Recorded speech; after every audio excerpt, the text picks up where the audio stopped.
Hi, everyone. It is September 1st, 2020, and this is my reflection video for the Harvard Kennedy School's Women in Public Policy Program Summer Internship Grant. Two things that I really wanted to impart. But first, I thought it would be helpful to see me in my podcasting setup. So, my headphones, my mic, I got my pop filter here. I'm not going to use that because then you can't see me. But when I'm doing my voiceovers, that's actually what I use to make sure that you don't hear any weird pops. Two things that I wanted to share. Number one, massive thank you for this opportunity. To be completely honest, I would not have had the courage or the guts to do this without the Women in Public Policy Program support. And having the Kennedy School's name and specifically WAP's name attached to the invitation for athletes to speak gave me and lent me an air of credibility that me going out on my own would not have had. So, massive thank you for lending me your name in addition to your funds. That automatically got my foot through the door with so many different athletes. Number two is I am really excited about the quality of the work, but then also the relationships that I've formed and how the impact that this actually had on the athletes and those listening.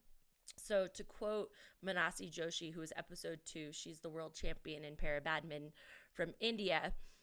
She wrote, "The topics that top athletes spoke made me understand that I am not alone.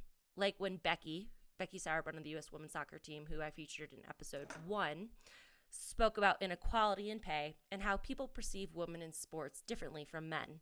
Or when this is Sanda Aldas in episode 3 from the Syrian, she was on the IOC refugee team, but from Syria, spoke about how playing a sport completely changed her life.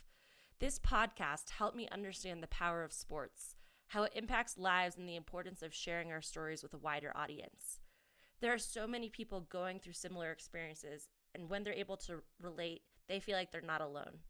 Thank you to the Harvard Kennedy School for giving voice to athletes like myself and for amplifying our work." So that's just one anecdote to prove that the athletes themselves are now able to understand connections and feel less isolated during this challenging time. From a personal level, this has actually helped me get through COVID. I think talking to these athletes who are so inspiring and so strong and really truly masters of resiliency in their own right has made me and equipped me with tools to kind of get through the monotony of COVID. So thank you again for this opportunity, and I'm excited what we can do together in the future.